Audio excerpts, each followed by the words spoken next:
আসসালামু আলাইকুম, সবাই ভালো আছেন? আশা করি আমি ভালো আছি। আজকে ঝটপটা একটা চটপটি তৈরি করে নিলাম। এই যে ফুচকাগুলো ভেজে নিলাম। তারপরে আপনার এই চটপটি ডালগুলো সারা রাত ভিজা রাখছিলাম, ওইটা সিদ্ধ করছি। লাস্টে আপনাদেরকে দেখাবো কিভাবে সিদ্ধ করছি, কিভাবে করছি। এই আপনার ফুচকাগুলো সুন্দর করে ভেজে নিলাম।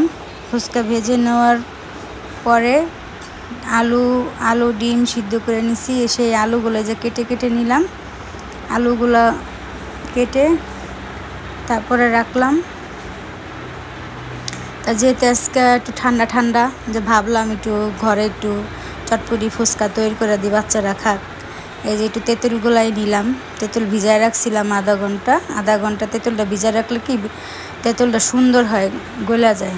তো এইভাবে করে এই যে তেঁতুলটা গোলা নিলাম। তারপরে দিয়ে দিলাম ধনিয়ার গুঁড়া, তারপরে দিয়ে দিলাম বিট লবণ, তারপর দিয়ে দিলাম একটু গুঁড়ামরিচ। এটা দিয়ে এটা টক তৈরি করলে টকটা খুব মজা লাগে। যারা চিনি খান তারা চিনি দিতে পারেন, যারা চিনি না খান এভাবেই নিতে পারেন। তারপরে পেঁয়াজ, কাঁচামরিচ, ধনিয়া পাতা, লেবু এগুলা কাইটা নিচ্ছে। এটা কাটাকুটি দেখাইনি। এই যে ডাবলি দেখেন, সেই সিদ্ধ করা ডাবলি, আলু কাটা কীভাবে বানাইতেছি দেখেন। তারপর দিয়ে দিলাম পেঁয়াজ কাটা, মরিচ কাটা, তারপর দিয়ে দিলাম ধনিয়া পাতা, এগুলা দিয়ে তারপর দিলাম বিট লবণ, তারপরে দিয়ে নিলাম ধনিয়ার গুঁড়া, তারপরে দিয়ে নিলাম চটপটির চাট মশলা। এটা আপনারা দিবেন অবশ্যই, বাড়িতে না দিলেও চলে। আপনি ধনিয়ার গুঁড়া দিলেও ভালোই হয়, খারাপ হয় না। ঘরে না থাকলে ধনিয়ার গুঁড়াটাই দিন। তারপরে ওই যে অবশেষে দিয়ে নিলাম টকের পানিটা, যেই টকের পানিটা গোলায় রাখছিলাম সেটা দিয়ে নিলাম।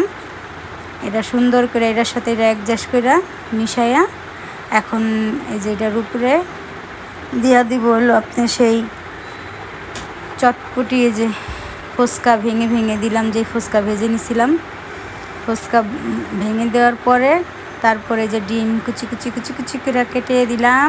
আপনারা এইভাবে কুচি কুচি করে কেটে দিবেন, খুব ভালো হয় চটপটির আসলে ডিমটা। এবার দেখেন খাওয়ার পালা। এই সবাই ঠান্ডা ঠান্ডার মধ্যে ঘরে তৈরি করে খায়েন, বাচ্চাদের দিয়ে স্বাস্থ্যকর খাবার। নিজেরা তৈরি করলে ভালো লাগে, খেতেও ভালো লাগে, খুশি খুশি লাগে। বাসায় ট্রাই করে দেখবেন। আজকের জন্য এতটুকুই। আল্লাহ হাফিজ।